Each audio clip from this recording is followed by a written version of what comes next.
Good day and welcome back. It's a beautiful Monday evening and I'm chilling with PHD. My brother, how are you? Kosi for life, how are you? PHD. I'm a Kosi, how are you? A Kosi for life. The new Kosi fan. Number one fan of Kaizer Chiefs. You know, this let me keep quiet before I say one thing. You know, and I'm not going to be intimidated by you. I still believe Kaizer Chiefs will be number one or number two come end of the season. You know, I'm not going to be intimidated by PhD. No, now you In fact, your PhD will be revoked. Yeah. If you don't listen. No, that's true. I think you've said it when it was, unfavorable to do so. When it was not easy, you said when it was not fashionable. When it was not fashionable, you said it, and I did not believe it. I can even give you flowers just now, even before it ends the league. You've said something that I never thought, or many people never thought of this. But Kaizer Chiefs is there, up there. It's one of those years. You remember the 2020-2021?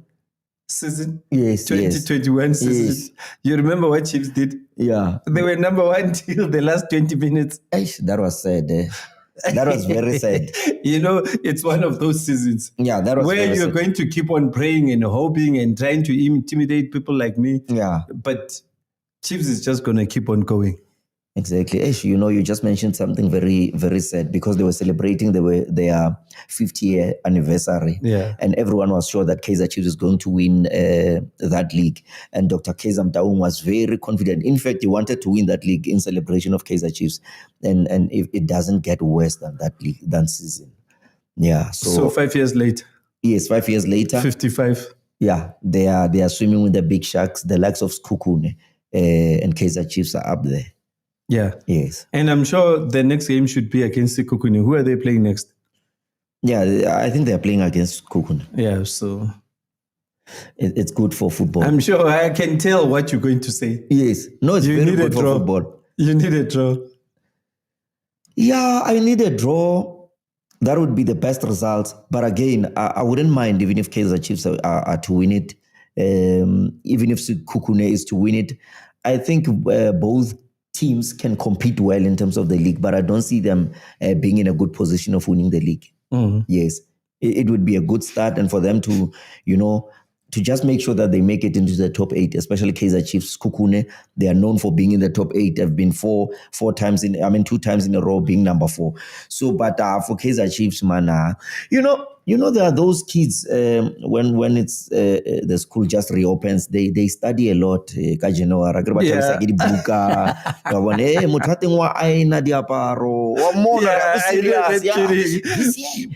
year, those people who goes to church the first week Sunday. It's Kaizer Chiefs. Yeah, they get excited. Yeah, now this season was Kosi, because they're calling everyone Kosi. Yeah. Come January, 14th February, they would have forgotten. But I keep asking the same question: Who's gonna stop that how train Kaizer Chiefs is? No, it's them. They're going to stop it because when it's in your nature to be like that. It's been their normal. It's been their normal nature now. Kaizer Chiefs is on fire, man.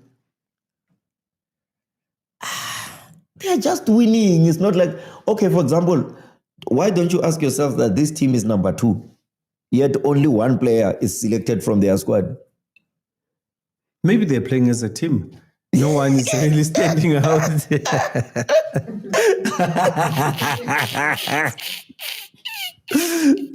Who selected?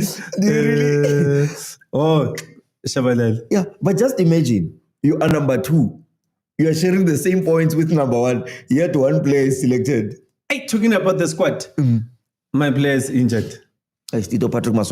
How long is he going to be out for? Is it groin? Groin injury or what? I don't know. Because it hasn't been announced and I didn't even do follow-ups. Remember, I promised to do follow-ups, but I didn't do that. But he's now officially out of the squad, which is what I said. Because you could see how disappointed he was when he fell there. That this was going to take a few weeks. I don't even see him playing the final because a groin injury can take longer than, anticipated.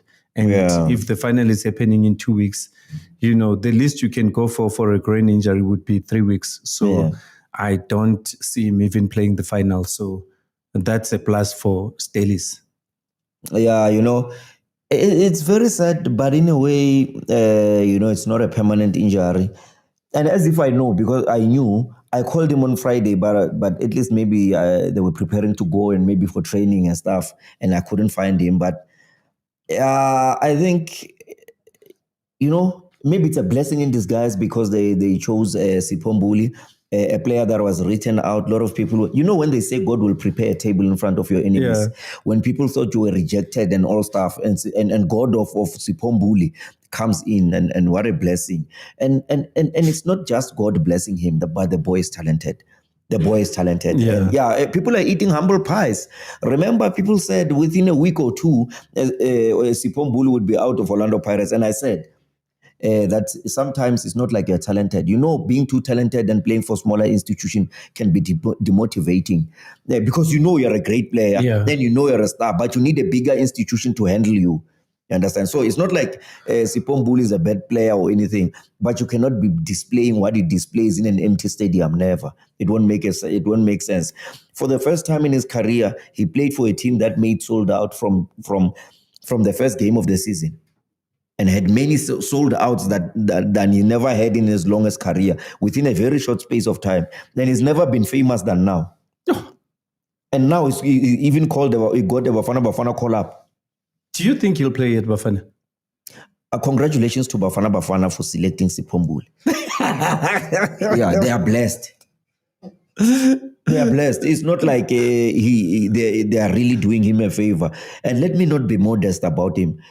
South Africa is blessed to have Sipong Bully in that squad. Congratulations to them. Even, let me tell you, without any shadow of a doubt, even the players that are selected to play with him, they'll be taking pictures with him. Yes. Other breaking news.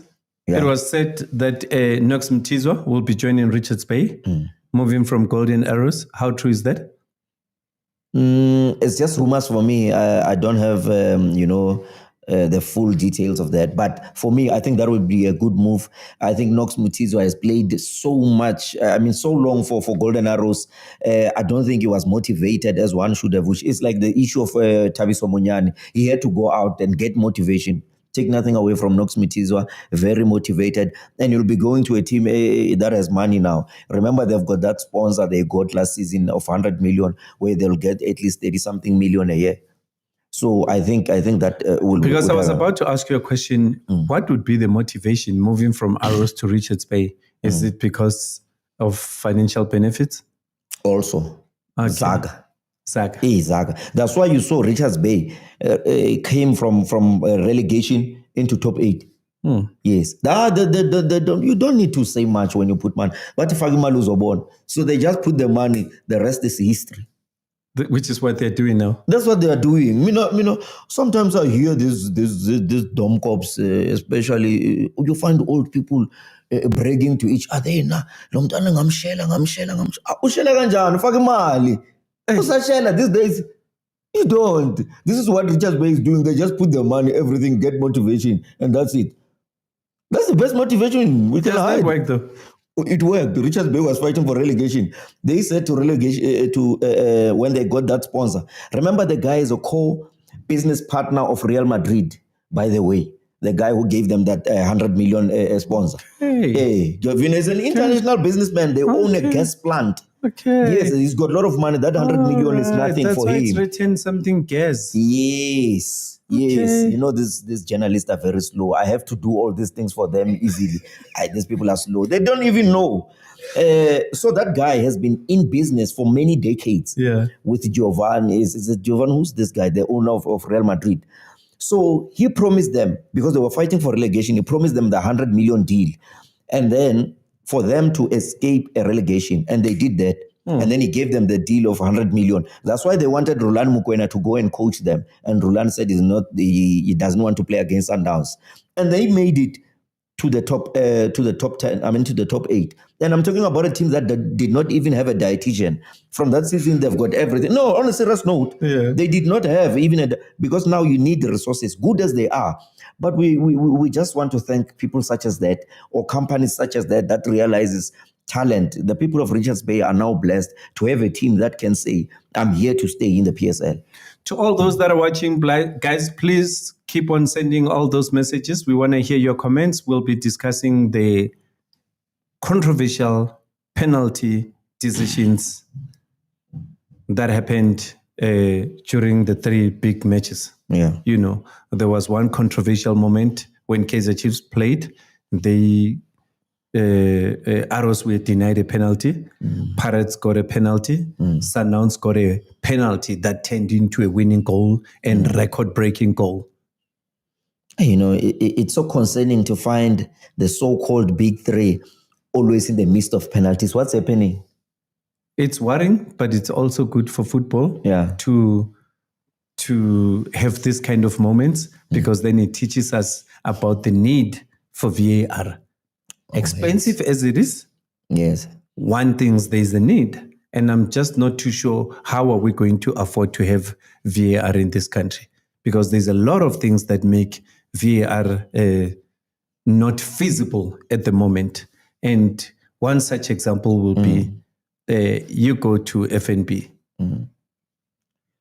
Do you ever just get to use your phone freely in terms of data? No. There's no network. Yes.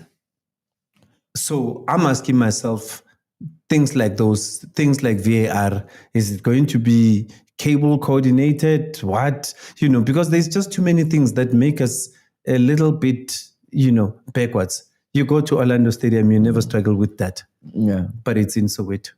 You go to FNB, where the World Cup played, but you struggle with network. Exactly. What causes that? And the funniest thing is, and I keep asking myself, you are at a derby. It's 2 Vodacom teams. You expect the network to be proper. Exactly. What causes that? You know, I don't know if they close the network intentionally or otherwise. I don't know if it's failure or is it intentional. It may be two things. It may be that they don't allow the network or they cut off the network. But why? I'm trying to understand, because it should be business. Because these are the 2 big teams and the sponsor is there. And we can't use our phones. No, I'm saying it's unfair. I understand. But my question is, again, I don't know if they do this intentionally or otherwise. But why would they do it intentionally? Or you mean maybe it might be rivalry? What are you saying? Maybe business. Maybe they don't want us to have access to the internet. Maybe, I'm not sure. It might be deliberate. Yeah, because it may not. You know, I think those are some of the things that might be delaying VAR, but then we need to find out. And to all those out there, mentioning brands is not what we intend to do, but they are sponsors of these big 2 teams. And we are pleading as fans to have a network at these events so that we are able to talk to our friends at home, comment on WhatsApp groups. I mean, you are sitting there, you are seeing something at a stadium, but you can't even send it to your friends in a WhatsApp group. There's just no data, no network. Sorry. Yes. There's just no network. For me, somehow, I'm not sure, but I think somehow they've done it deliberately, because there's no place where you need network than being at the stadium, especially FNB. Yeah, but I mean, it's 90,000 people and there's just no network. Yes. What I'm trying to say is, if they wanted to solve this problem, they could have easily solved the problem. But it's painful when you're at a stadium. Because, and the sad part is, most of the people want network at FNB. Yeah. So it's needed. So, and again, they would do everything at their disposal to make sure that there is network. But when you're talking about VAR, I don't think as a country we are ready to have a VAR, and for a few reasons. You know, this is like when someone buys a refrigerator, they always have that mentality that, you know, throughout my life, I've never seen an ad whereby they sell a refrigerator which is empty. Yeah, and a lot of people, you ask yourself whether they want to buy a refrigerator or they want to buy the food inside the refrigerator. This is what happens with VAR. I think we won't maintain it.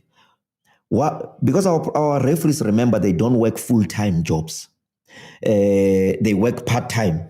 Why can't we first making sure that we professionalize this and make it their job, their daily professional job first, before wanting, you want a gadget that you cannot use. Improve yourself, empower yourself, professionalize a refereeing, make them work on a daily basis. Let it be their job. Let them learn about the laws and the rules of the game and then take it from there. Is it because we don't have professional referees or we don't have the budget? We have the budget. We have money. Football makes a lot of money. We know how football generally makes a lot of money. The thing is, I heard that VAR has to come from a department of sports. Yes. And my question is that the case internationally? Mm-hmm. Is it the case with other leagues? Does it come from the league themselves or does it come from the government? No, the thing... These are some of the questions we never ask. Yes. The thing with us is it's SAFA. The refereeing department is SAFA as the government, the refereeing department. But this is not PSL.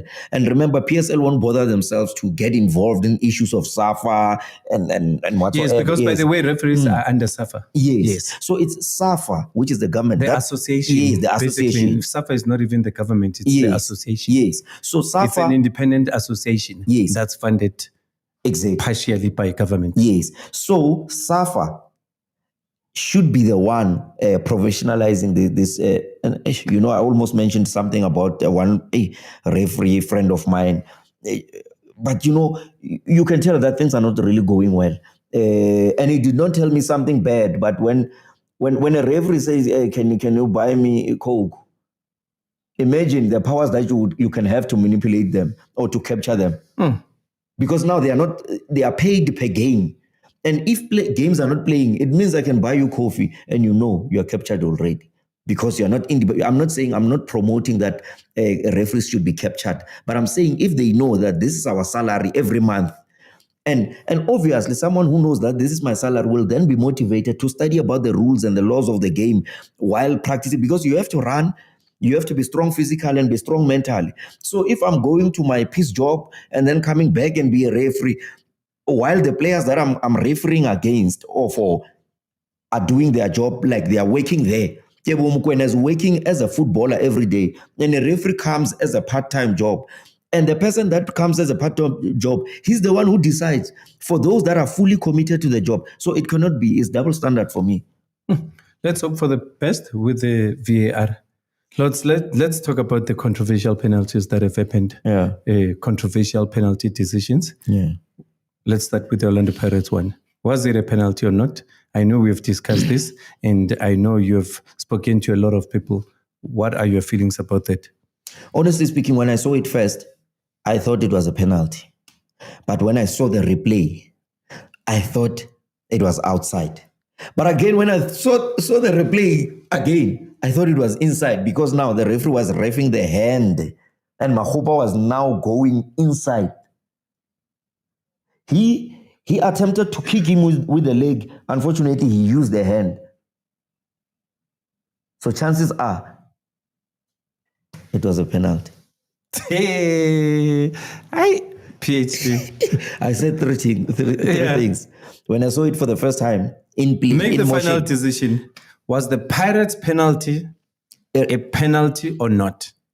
I think it was a good decision for the referee to give it as a penalty, because you give an advantage to the attacking team. Was it a penalty? It was a penalty. Okay. Let's move on to the Arrows denied penalty. Yeah. I gave you a chance. 2 days now. It was a penalty. Today it's Monday. It was a penalty. Oh, now you understand what happened. Yeah. Break it down. Break it down. He was strangled by the...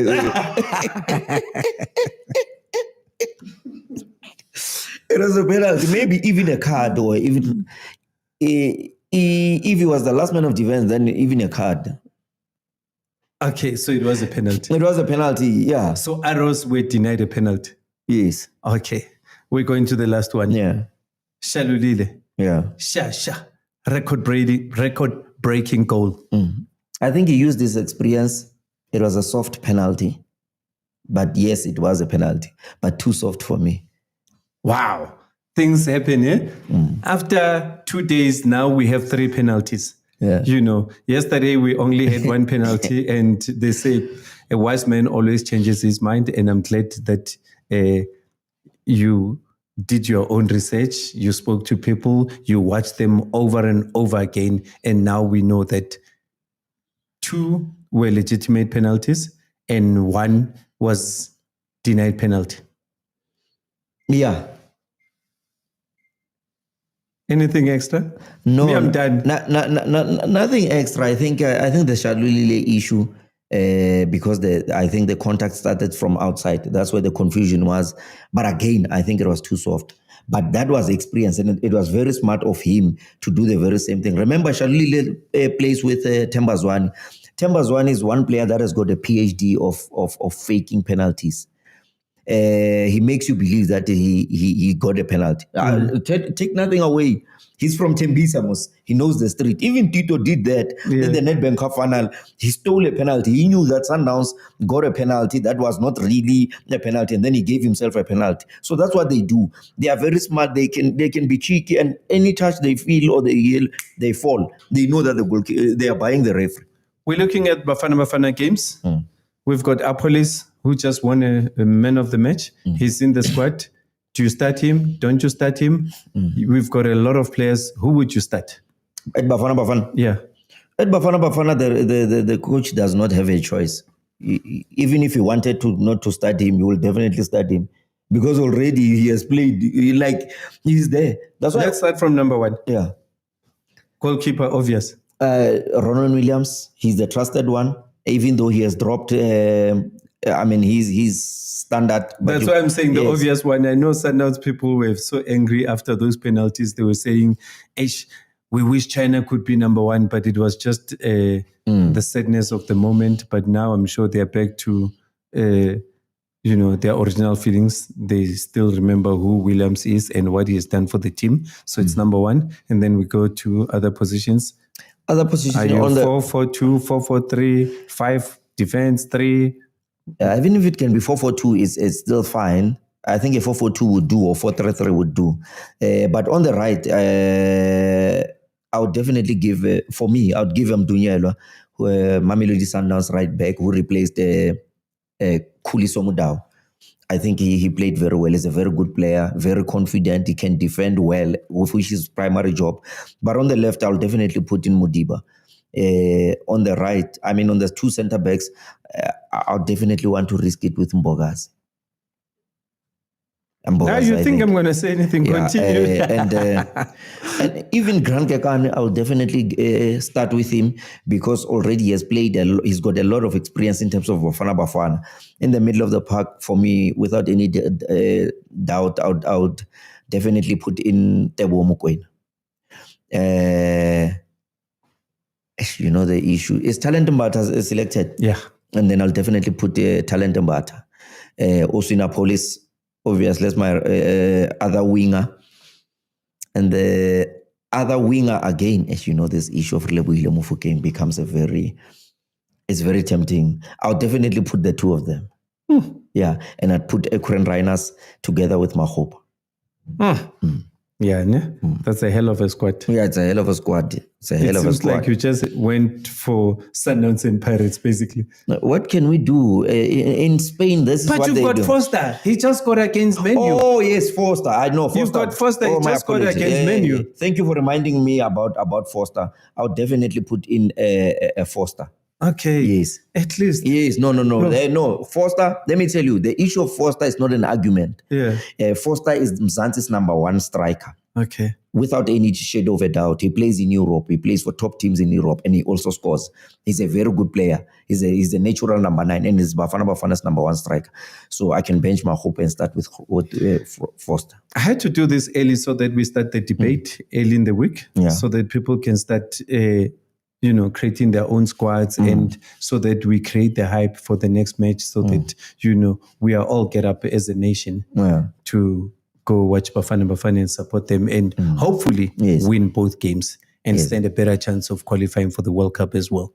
No, they'll definitely do it with the current squad that we have and the coach at helm. I do believe that Bafana Bafana has now found its spark. I think it's just left to Safa for them to put their money into marketing. I don't think Bafana Bafana is marketed the way it should be. And let's not forget that we're going to be Yeah. losing 3 points should anything not go away with the protest that was lodged, even though it came late. According to the rules, the protest was supposed to be lodged at a certain period, and it hasn't happened. Yeah, we stand a high chances because of the issue of Tebo Mokoena. Yeah, I think so. But as I was saying, I think Bafana Bafana needs to hype their games. I mean, it cannot be that you have a Bafana Bafana game playing in an empty stadium. That alone shows, I mean, that they are not doing something. There's something they're not doing right. It cannot be that a team that is supported by the whole country is supported less than Orlando Pirates and Chiefs. It cannot be. Something is not done right.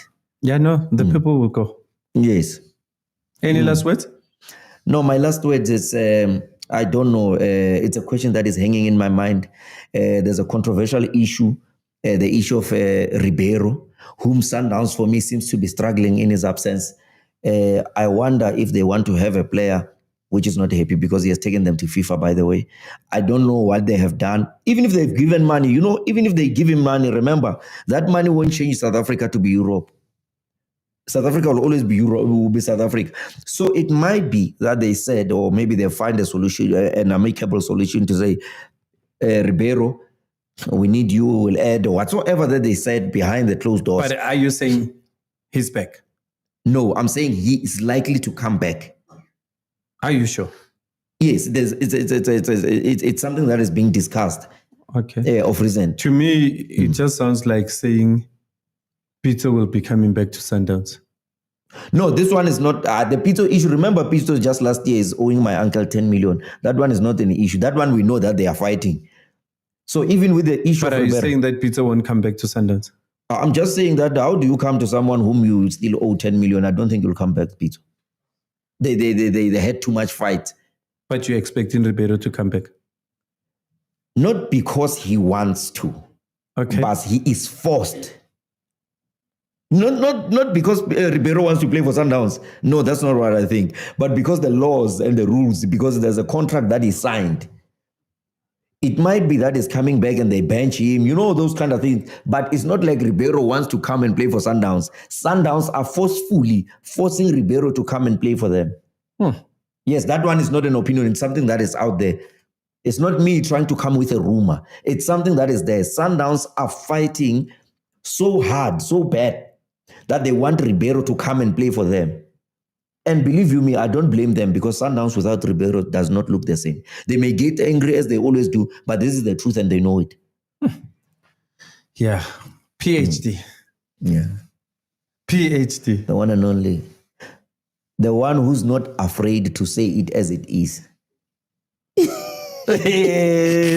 Ladies and gentlemen, that was PhD for you on 12th Player. Till we meet again tomorrow.